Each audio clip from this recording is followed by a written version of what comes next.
The voice mode has definitely been improved in its kind of emotional range, but this kind of distinguishing between multiple speakers is something that only Google Gemini at this point can do. These video models getting more director control functionality. You can really be on the director's chair of creating your entire video. This is a perfect example of how Elon Musk uses Parkinson's laws. We're already seeing scientists saying that they're way more productive. Their research is progressing faster because they get to work with AI. And all of this has only just begun. It's going to be a company that is completely unknown in the gaming industry that's going to be the first one to launch something like this, and it's going to be an instant, like, massive hit.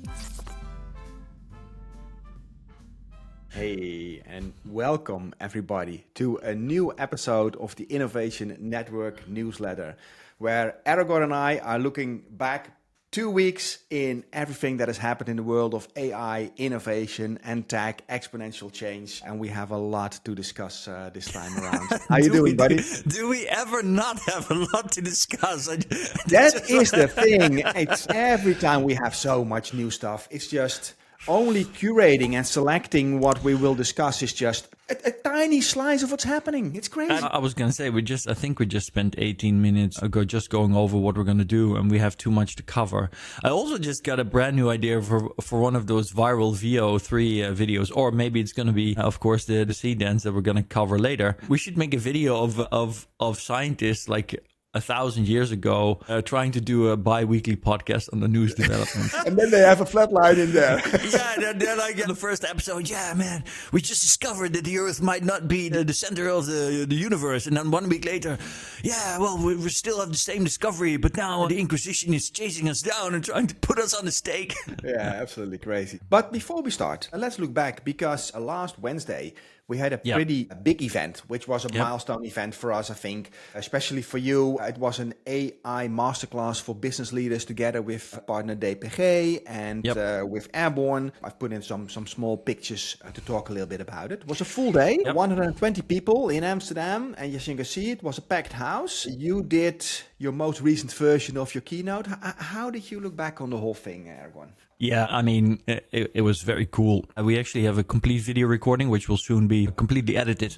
And then it will be available on YouTube. And I'm going to send it around to theater agents across the Netherlands in hopes that one of them will want to work with me to turn this thing into a public theater kind of a performance that I can go and do on multiple theaters in the Netherlands. But yeah, everything went really well. I think it was one of the best performances I've done recently. Definitely, I upgraded this one, so in some ways it was different and new, and unlike something I'd done before, I'd added some elements. There was one thing that didn't really work out, unfortunately. It won't be in the recording either, but I set up a test, a kind of way to interact with Google Gemini's new voice model, and basically the Project Astra aspect, where you can use the camera to look at things and then get to have a conversation with Gemini about that. And I've done it before and it worked, but for some reason I used it before we started the keynote, and then during the keynote something in the browser bugged out, and I fixed it actually the next day. So it turned out all I had to do was really completely close down Google Chrome and then boot it back up. So the solution was rather simple, but in the moment I didn't know what was going on, and for some reason Gemini didn't see my mobile web camera, which was my phone, with which I was walking around. But apart from that little thing, which is not really big for the story as a whole, it was really cool. And of course the DeLorean brought by Jean-Paul Vos was a big attraction as well. So that one, it was really a big attraction. Yeah, it's a big attraction that you might figure who was the biggest attraction, you or the DeLorean. Yeah, and man, everybody wants to take a picture with the DeLorean. Everybody right? wanted a picture with the DeLorean, and unfortunately, I kind of regret not getting one, because I have one with a mobile picture from 2 years ago when I first met Jean-Paul, but I didn't. I could have had one now from a professional photographer, and I completely missed that opportunity. But you know. What I noticed is that on average, most of the people here were already bought into the entire concept of AI. They already knew that there was exponential change. This was pretty an AI advanced audience. But still, after hearing your talk, people were kind of buzzing and thinking, wow, this goes way faster than I anticipated. That was interesting. Normally we have people that are not so far ahead in thinking what exponential tech will mean for them. Yeah.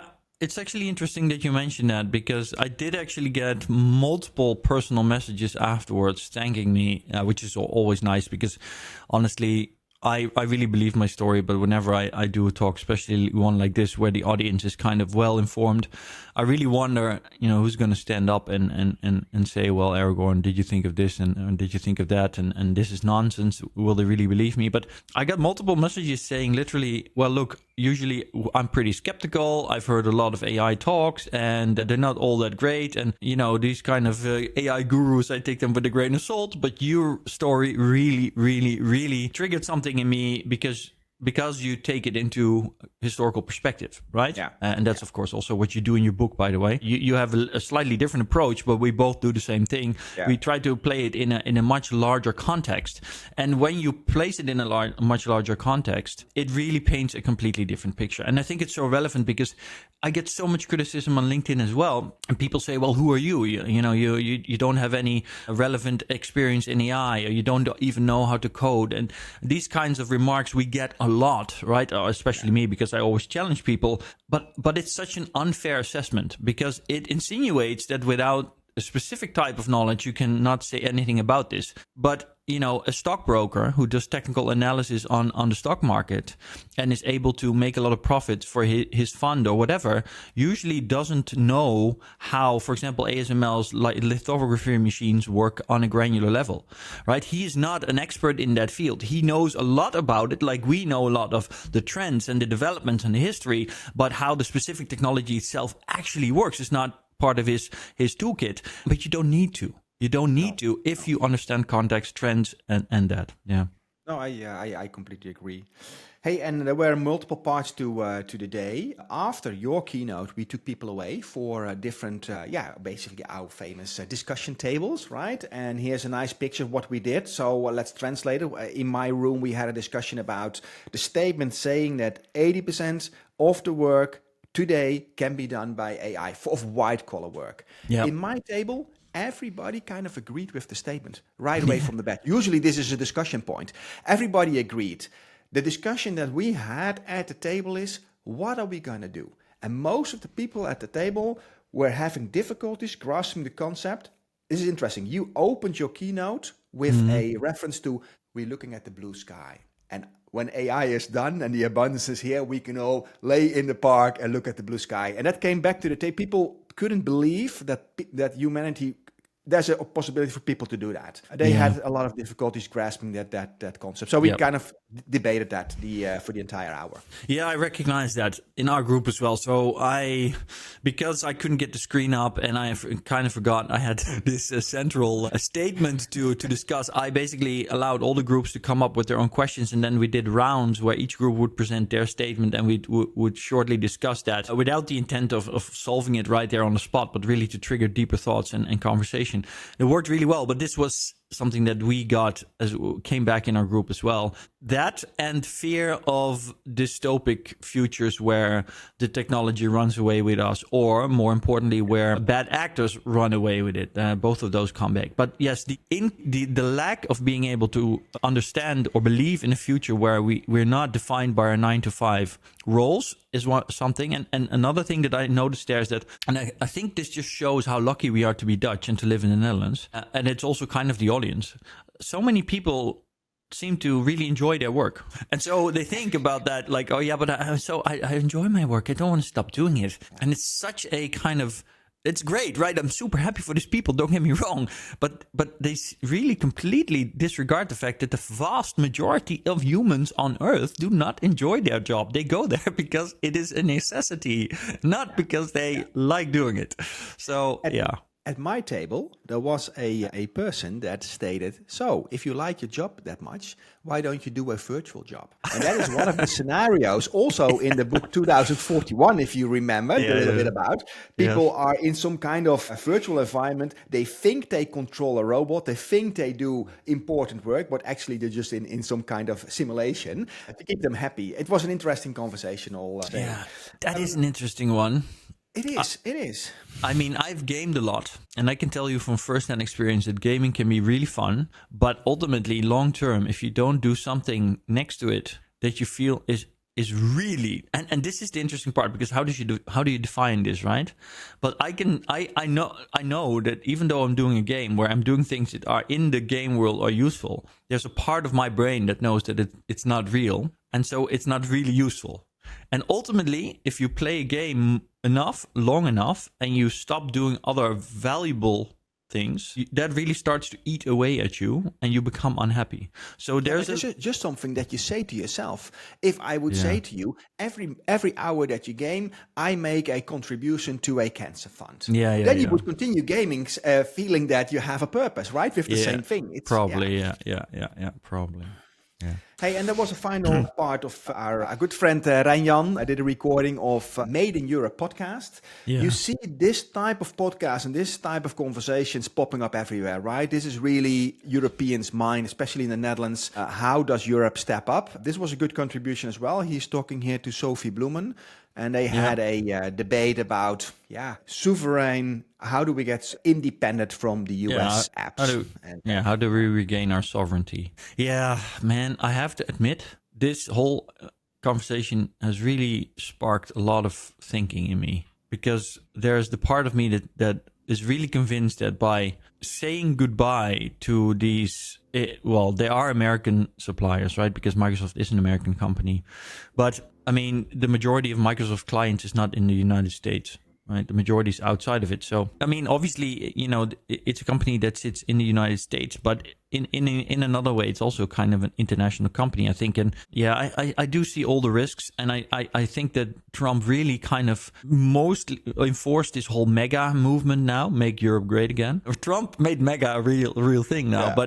But I also feel that in so many ways, it requires us to step back and to accept a much, much lower standard of technological prowess for a significant time. Because if like, for example, a lot of people are now very proudly announcing, we're seeing all these big decisions that governmental organizations or even countries are saying, well, we're going to now move to open office, I think it was, or something like that. And they're going to get rid of their Microsoft stack. And I'm thinking to myself, but none of these open source projects, they're all legacy kind of software. They're all the old fashioned. They're just a worse version of Excel, a worse version of PowerPoint, a worse version of Word.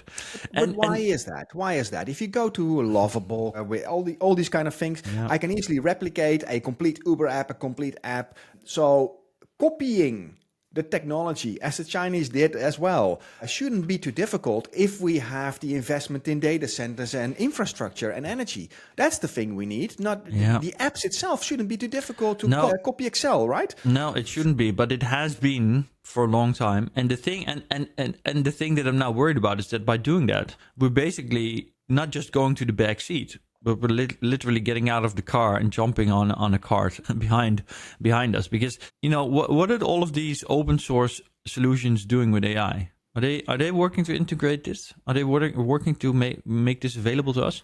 What if now everybody in this kind of mindset of make Europe great again, we're all jumping off all the American tech companies, but the solutions we're jumping on, they completely lack integration. They completely lack any roadmap for AI integration, all of that. Then the consequences of doing this now without really carefully thinking about that and making sure that we make the right decisions will be that we lag decades, maybe even behind the United States. I don't think people are fully grasping the potential consequences of just saying, okay, we're just gonna drop Microsoft 100%. Like everybody is like, oh, the Netherlands, all the municipalities, they're all on Microsoft. It's so bad. Well, what about what's good about it? What about the fact that, we actually have really state-of-the-art tech infrastructure for our governmental organizations? I mean, nobody is talking about how the experience of the average citizen in France is, where they have to deal with a municipality that still has an open source software package that basically has the capabilities of 10 years ago and hasn't been updated, and people don't even know how to use it properly. What about skill set? But I think that tech, knowledge, all these things, we don't have to be away from that. We can easily copy and use what we have. We have bright minds here as well, but we need action. We need execution. We need something like, okay, somebody's building something like Colossus in 122 days, and then off you go with XAI. That type of initiative is what we need to get to make a foundational start. Yeah, I think that you're really hitting the nail on the head there, and that's the thing that worries me, because that's what I don't see in Europe. No, I don't see any entrepreneurs in Europe with that kind of mindset, doing that kind of thing, being that bold. And I think that the reason we don't have them here is because the environment, the legislation environment, etc., the bureaucracy of the EU is forcing those people to go elsewhere. Yeah. And I think that might be the problem. And then there's the alternative. Why don't we swing around and start, building our relationship with China and Asia? I think that would be very wise to do. I would highly recommend our governments and our people to do that. But the culture language difference still seems to be a major obstacle there. Yeah. But because the fact is, I spoke with John Lin, right? He's a Dutch China expert, and he used to be e-commerce expert. And we're talking about doing China trips, right? Study trips. And last week we had our AI Masterclass, and people even reached out to me like, are you going to China? Because I talk about it a lot, because they're super interested. So Let's this is something that see if we can fix this out. We're going to make this happen. But I spoke to John, and John said, well, look, here's the thing that people don't understand in Europe. Every Chinese company has their own custom built AI. Right now. And we saw DeepSeek, right? Oh, DeepSeek. And now this week, we're going to discuss Cdance. ByteDance is also Chinese, also building AI. We see 1, 2, maybe 3 of them come out, and we say, wow, look at what they're doing there. But the truth is that this is just the tip of the iceberg. In China, every company has their own AI already, and they're all integrating it. So in China, a lot of companies don't use Microsoft. Right? They have their alternatives. They're right there, available. They're already built to spec, super advanced. They're just all in Chinese. We could get great stuff from them, and we could hug up with what's going to be the next global empire, or at least the center of it. That could also be a possibility, but nobody's even considering that one. It's all about, okay, it's not going to be the US, so then we're just going to use our own crappy open source, because that's the only thing we have. And you're right, we could build it ourselves, but I don't see anybody doing it, and I don't see the right kind of talent or mindset to get that done. And that's what worries me. And then why is this alternative not being considered? Yeah.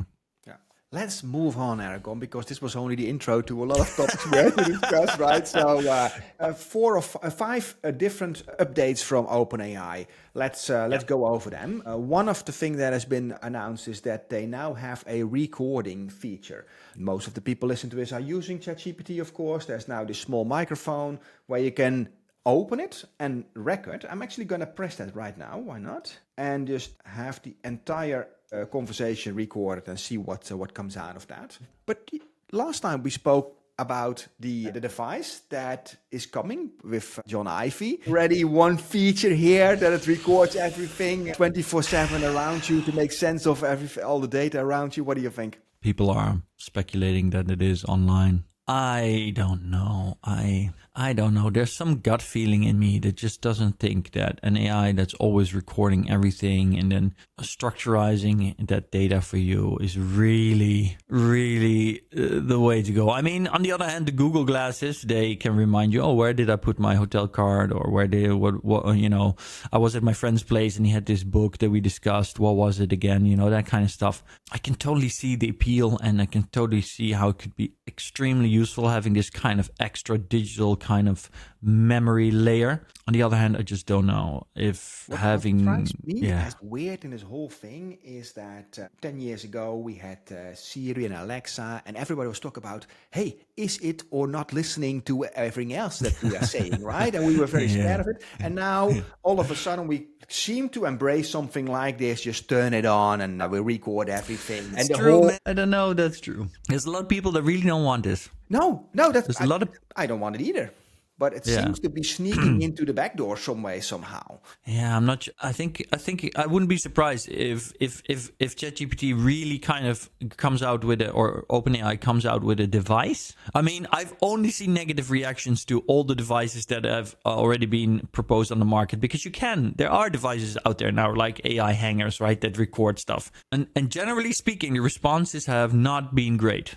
And that's why you don't see them being massively advertised, because all of them came out and they got so much backlash that they kind of dwindled away again to the background, I think. And none of them really took off. I don't know. You're right. that is in the physical world. But if you look at all the Zoom meetings, everybody has, you could have an entire day where you speak to everybody, where at least one person has an AI agent or multiple, and the entire day is some way, somehow recorded, all by the same big tech company. So that it's all kind of, no problem. That people are getting used to that quite easily. You're right about that. And it could be that slowly but surely will change the attitude. And then it will become more acceptable to have this in the real world as well. Exactly. Okay, let's move on to the next one, because this is interesting. They announced a collaboration with Mattel, the toy maker. And there's nothing really announced here, just a collaboration, and that Mattel is going to use their stuff for ideation and all that kind of things. But I'm thinking about, did you see Megan? Megan? Oh man, you have to see Megan. Go to Netflix tonight in your hotel room. I know you have a keynote somewhere. Megan, that is a new video of a new movie where a toy gets completely built with AI. And of course, this goes horribly wrong. This is a new Chucky movie. It's pretty cool. Okay, all right. But I can see these small dolls already completely equipped, small humanoids with AI. Yeah, you can equip it with AI, but I mean, I was this weekend at my godchild, Flora, and she was playing with a horse which can actually walk. So it's like a Barbie horse, it's this size. And it can walk around and it makes noises. And Michael said to me, her father, he said, if you have bad intent with the parents of another child, give them a toy that makes noise. Because what kids will do is they just play that for hours and hours and hours and the same noise, and it just drives you crazy. But I was looking at it and I was thinking about it. And the thing is, robotics have come a long way. But the technology required to make a doll start moving lifelike and then be controlled by AI, it's possible. But we're still at the point where it's very expensive. So I wonder whether that really will be a thing.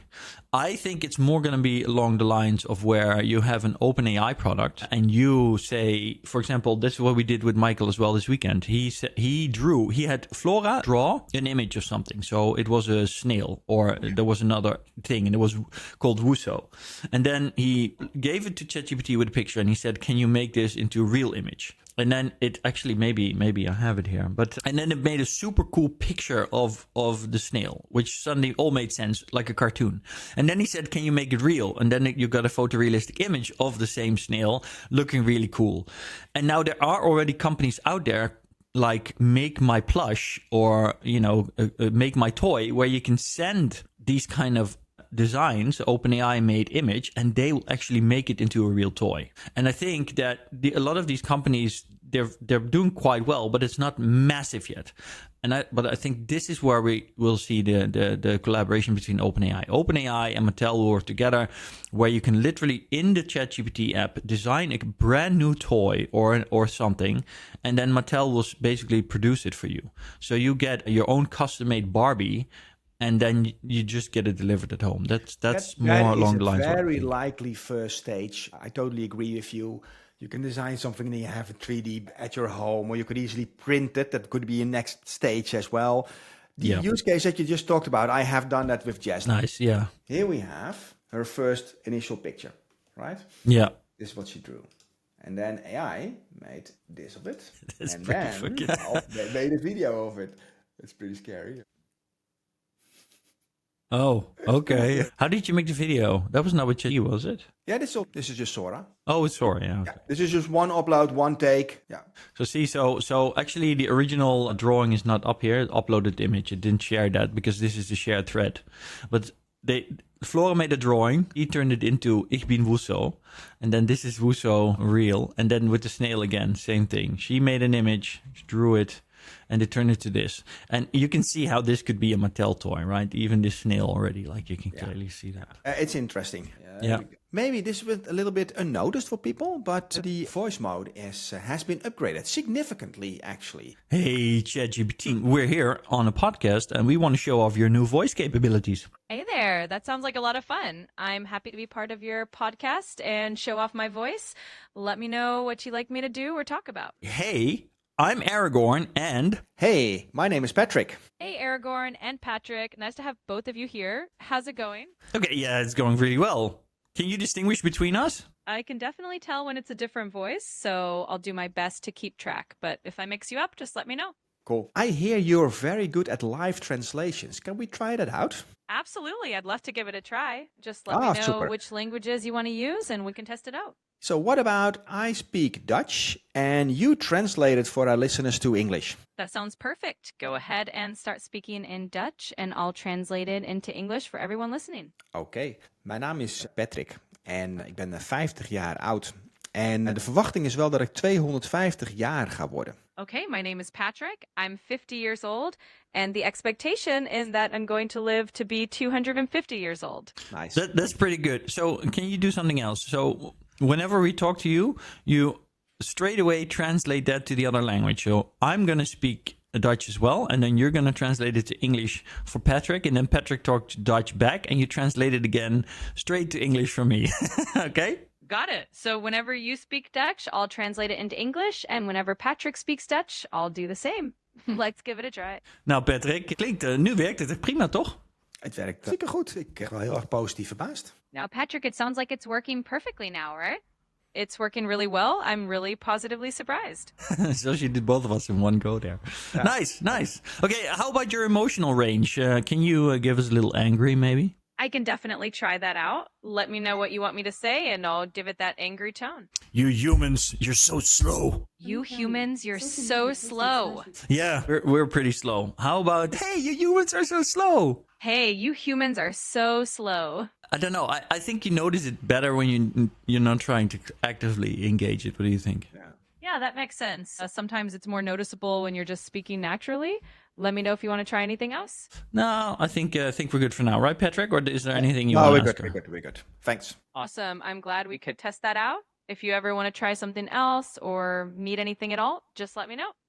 So one of the things that I notice is, first off, the voice mode on desktop, which is this, is significantly less good than the one on voice for some reason. And I don't know what it is. I think it's mostly the audio quality.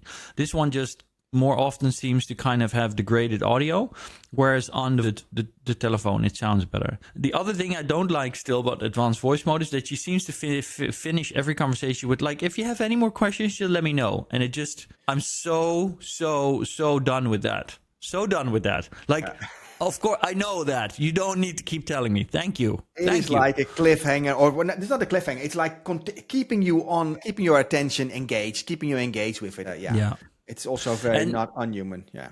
No, and I mean, there are other things that we need to point out about the new advanced voice mode. First off, on phone, you can now show captions. So you can have it show on the screen in text what it's saying. I think that's super great, because that's a feature I was really missing. I really hated that you couldn't get that, because I really often just want to talk and read what she says at the same time, specifically when it's about, you know, specific names or words that you want to look up. And then secondly, you now can replay a message. So you can listen to it again once you said it, which I think is also useful. I would have hoped that with this upgrade, she would have gotten more of the features that we already see in Gemini. For example, in Gemini, through Project Astra, they already have this turn-based coverage, which is going to be rolled out pretty soon to every Android phone, where it's actively listening for the conversation to know when it's her turn. And you can tell here she doesn't always. She's listening if whether someone is talking, but she doesn't know when it's her turn. Yeah. And this is something that I think will be super valuable for having AI where you can actually have it take part in a podcast like this, right? With Gemini, I think very soon we'll be capable of having a whole episode with Gemini turned on, and Gemini will only respond when we address it or when we have it involved, because they're already working on this tech. And with advanced voice mode, this was not integrated now, and I have no idea whether they are working on that. I guess they are, but OpenAI is not so open about where they want to take things. So then they released O3 Pro and O4 Mini. I made a screenshot of the benchmarks in here. Any thoughts from your side about that upgrade? Yeah, so like you said, Patrick, they introduced O3 Pro.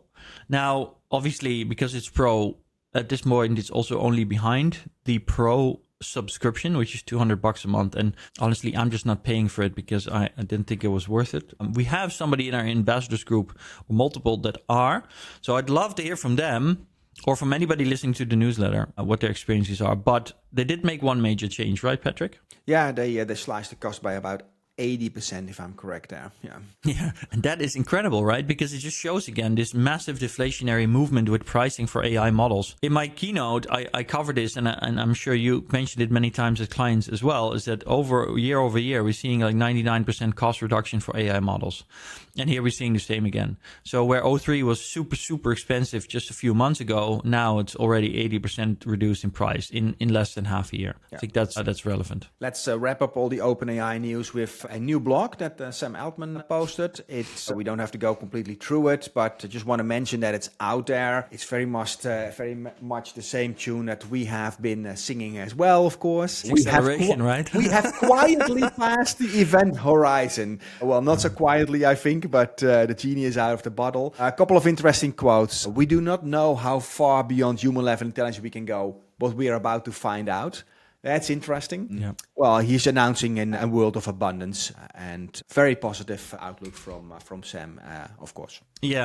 Yeah, very positive outlook, very much acceleration kind of point of view. He does here and there point out potential negative downsides. He says, for example, creating a small new capability can create a hugely positive impact. A small misalignment multiplied by hundreds of millions of people can cause a great deal of negative impact. And then later on, he also says, what was it? They are focused on making superintelligence cheap, widely available, and not too concentrated with any person, company, or country. Society is resilient, creative, and adaptive. So I think that this is relevant.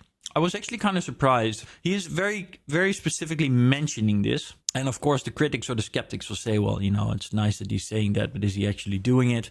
Yeah. Of course, you can question everything. What I think is more impressive is that he's actually mentioning it here in the current political climate of the US, because OpenAI is a US company. I personally can't imagine that Donald Trump likes, and he's not smart enough to see that it could just be Fugazi, I think. But I don't really think that a lot of the current leadership there are very happy about the idea of sharing AI capabilities equally among the rest of the world. So it's interesting that he does go for that and mentions that so specifically. Intelligence too cheap to meter is well within grasp. It may sound crazy, but if we told you back in 2020 where we were going to be where we are today, it probably sounded more crazy than our current predictions about 2030. This is actually an interesting statement, because this is the end of the blog. It made me stop and think, how did I think about today in 2020? And then I realized that 2020 was that was in the middle of COVID or just off the back of it. No, the beginning, the beginning of 2020 was starting of COVID. Yeah, exactly. So, by the end of the year, we were coming. Well, we were actually still right in the middle of it. You're right. So I completely disagree with that final statement. I think the past 5 years, absolutely. If we would transport from 2020 to today, that's crazy. But if we would transport from today to 2030, that's way more crazy. Way more. Yeah, I agree with that. No doubt about that, because both of us believe that this whole process is an accelerating one, right? So it would be really weird if the change was less impactful based on what we've seen. It's somewhere in the blog he also talks about, so life will mostly be the same. We will still love our family. We will still go out with the dog. Yeah. These kind of statements that he kind of twists circles all over. And in essence, he's right. Basically, that comes back to the discussion we had earlier about what will we do with if we don't have to work. Well, these kind of things that we would love to work. And he's emphasizing the positive sides of going to that. But the world around us in terms of automation, this will be unrecognizable for what we have today. Yeah. Still, yes. And I agree. But I don't know why I didn't do this before, but when I read this, it was the first time that I actually tried to really actively recall what was my life like in 2020. And even when I just do it standing here, I kind of struggle. I'm already so used to the idea of ChatGPT in my life that I'm already struggling to remember what it was like to only have Google, to have absolutely no AI, to be unable to generate an image in a second or have my text completely altered and edited, to be able to record this podcast and then have the video cut automatically by AI for a rough cut, have all the uhs and ums removed automatically. There's so many things that I do every single day now that are AI powered that did not exist. They just didn't exist in 2020. And there's more. Like most of the organizations were struggling with the fact that everybody needed to work from home. Yeah. We used to work for advanced tech companies or with advanced technology. It was quite easy transition, but a lot of organizations needed to access their files, which were on a server at the office, and then all of a sudden they have to kind of fast forward into that. So that was the world of 2020 for most of the organizations, or a lot of the organizations. Yeah, that's also interesting because so many companies just finally made that transition to the cloud due to the pressures of COVID. And now we're telling them, well, you can't be in American cloud, so now you need to transition somewhere else. But so we're gonna post this in the newsletter, of course. Let's move on to something that is super interesting. So this is a report. Look at the top. It's a report from Mary Meeker. It's the Bonds Capital Trends Artificial Intelligence report. It is 340 pages wide, and it's just completely packed with interesting graphs. But I'm just going to show a couple of these because these are the things that you also have a lot of in your keynote. I have not even completely read through it. I'm on 70% of the report. Me neither. It's comprehensive, but it is amazing. It's crazy. It's literally a book, man. But it's very. But if you have any doubt, if there's exponential growth, then take this one, right? It's hundreds of graphs that all show the same line, how quickly things are being adopted, how fast AI is adopted compared to mobile phones. These growth to 800 million users in 2 years' time. Yeah, so this is interesting. Here we see bottom left, we see internet versus US leading US-based total concurrent users. So what you see there is how long it took the internet to have the 90% mark outside of the US, right? Yeah. So that's interesting because this clearly shows that for the internet, for example, it took nearly 20 years, I think. It's a little hard to see like this, but over 20 years for 90% of internet users to be outside of the US. But for large language models, AI, so the current generation of AI, it took only 3 years. Right? And then on the top right, you see the amount of users of the AI models from the US. Right, so this is Microsoft, this is Google, this is Meta, and they're already at 800 million. Right, so the start of the graph is 2022 November, which is when ChatGPT was launched, and then the end of the graph is May this year. So they went to 800 million users in less than 2 years. Now, just to give you an idea, LinkedIn, which is globally outside of China anyway, the leading professional social media. By every measure, right? It took them over a decade to get to 800 million users, right? Over a decade.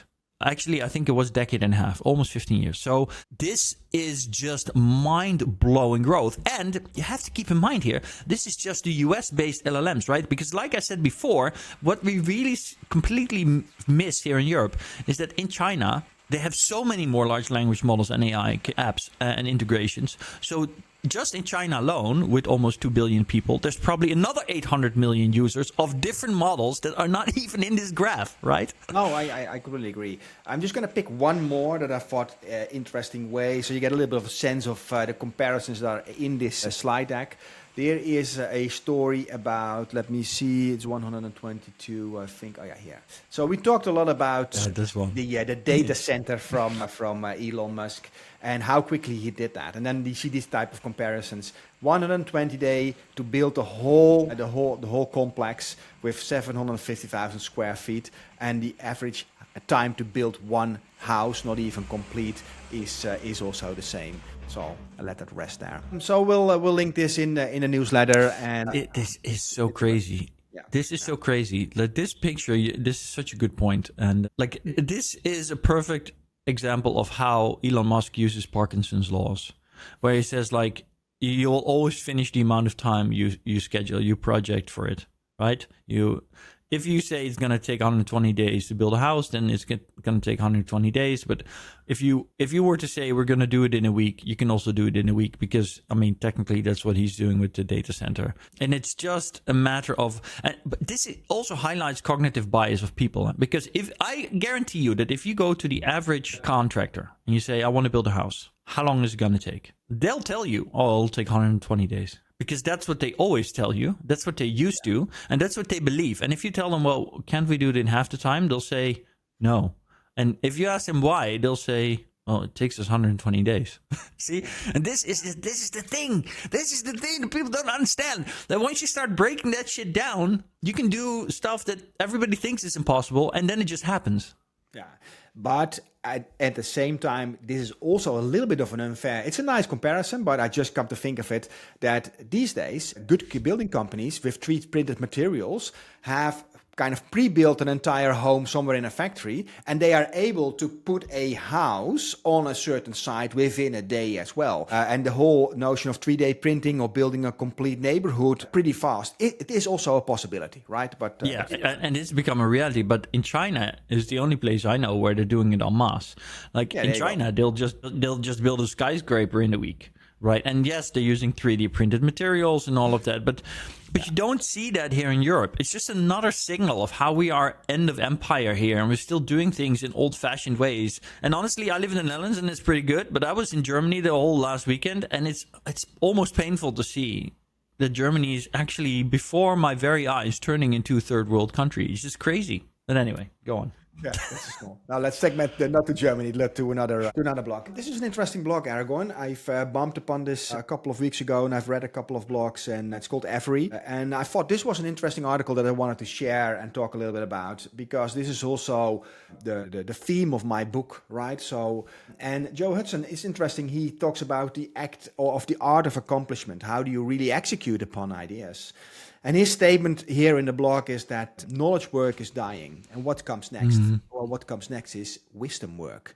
The difference, because everybody has access to knowledge, right? Knowledge is just making sense of all the information. With AI, we have all that access.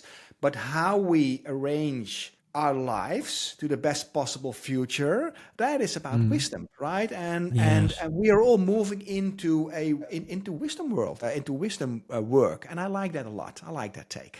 I have to say I like this one too. Yeah. And the first thing that comes to mind for me is that isn't that really what the great Greek philosophers and thinkers of ancient history were also about? I mean, Socrates, Plato, Aristotle, but also the great Greek, great Roman philosophers and philosopher emperors. They were all about this kind of thing, right? I mean, Marcus Aurelius' Meditations, more than anything. I mean, it was never meant to be a book for people to read 2,000 years later. But if anything, it's his contemplations on a day-to-day basis of what it means to be a good man, a wise man.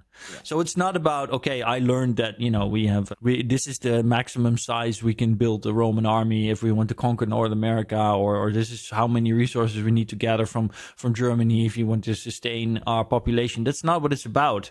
Or this is what we learned about the stars. It's about how am I going to be a good man? How am I going to be a good man, a wise man? And he wrote his meditations are a whole book to read because he spent his entire life thinking and working on it. So, yeah.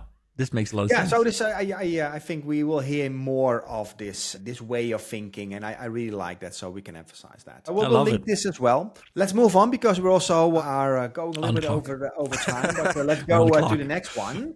This is interesting as well. So we've been talking about VO a lot, extensively. But what you see here is CDAN's first version. This is from ByteDance. So this is a Chinese company, right?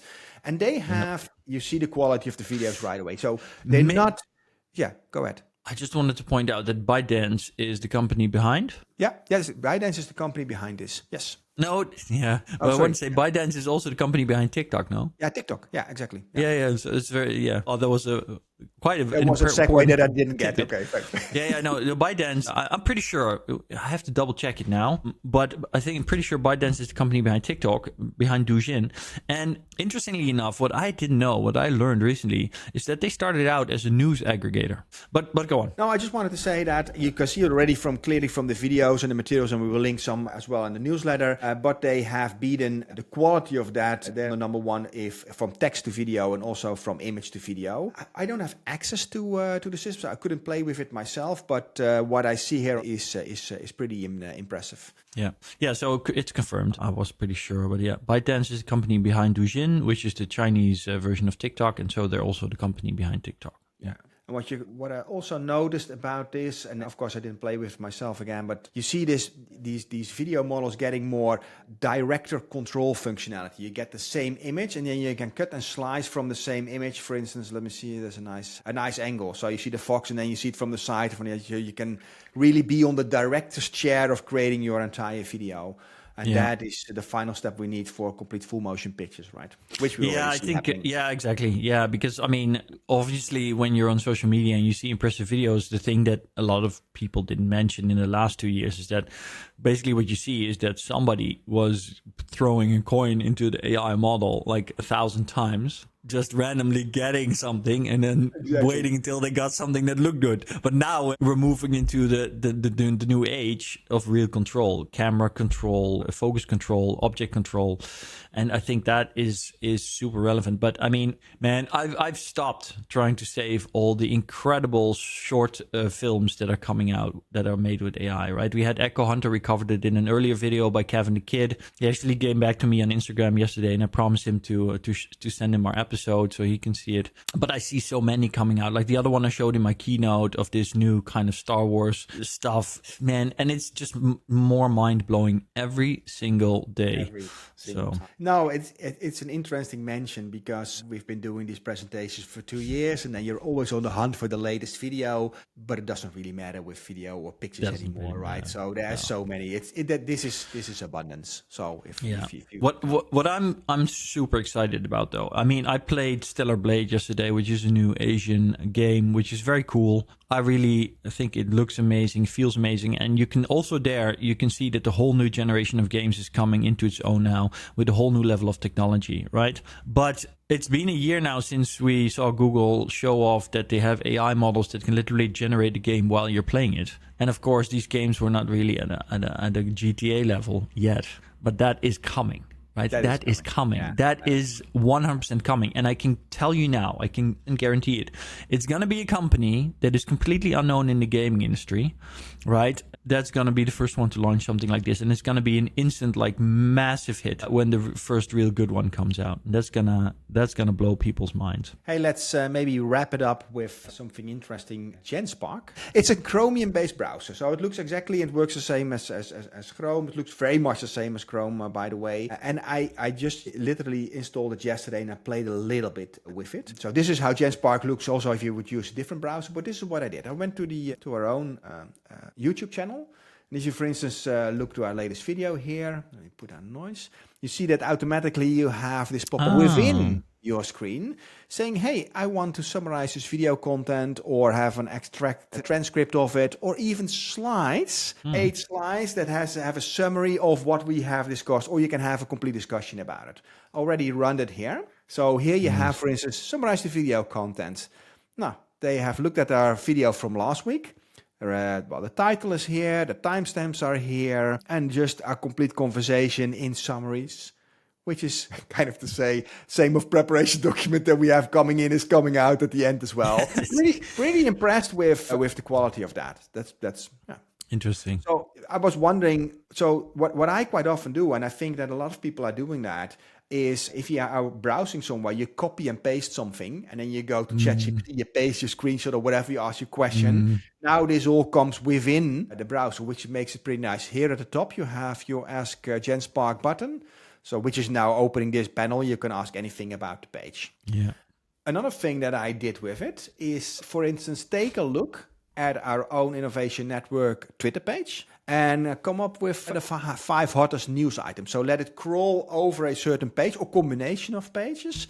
And you can also send it to a complete agent, and you can do it over multiple websites. Then you see it just open different tabs and scroll to the video. So now based on our own content, it picks 5 topics that are interesting to read. So if you want an AI summary of large news outlets or something like that, it's pretty easy here as well. And it can also put that back into a podcast with NotebookLM. Just a tiny sliver of the possibilities, and he is also completely integrated in it. Yeah.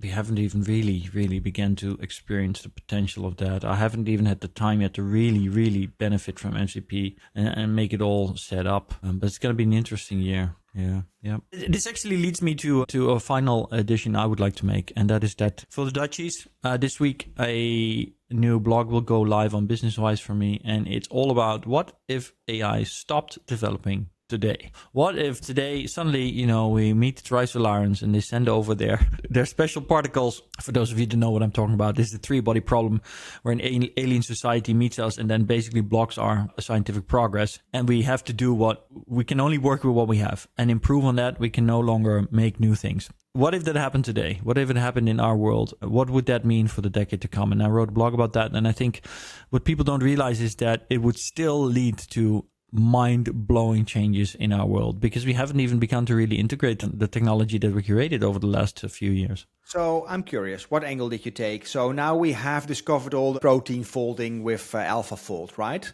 Yeah. So we have that knowledge, and we can still utilize that knowledge going forward. We just don't do new discoveries with AI. Is that exactly where you hold the ceiling, if you will? Yeah. Yeah, exactly. Yeah, then there's still a lot to come. There's so much to come. I mean, we just did 1 billion years of PhD time in that means that we're now we kind of raced forward 1 billion years in some ways, but we still need to translate all of that to practical applications, to practical medicine. And we can still do that now because we have the knowledge. We just need to get it done, right?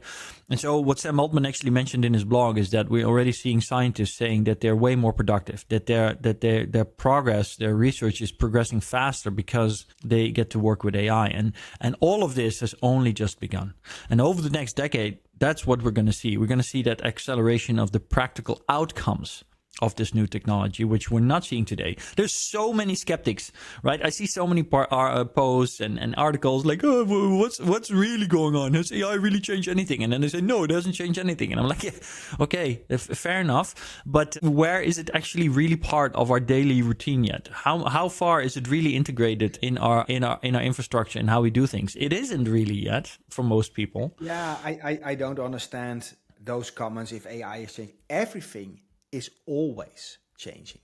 Nothing is static, right? We're just talking about the speed of change. That's also what I'm thinking about. This is, of course, a thought experiment in your blog, obviously, because you cannot stop progress, right? Things are always progressing, but it's exactly. Let's talk about a little bit further about it in our next episode and dig a little bit deeper into your thinking there. I would love to do that. Yeah. I would love that too. Yeah.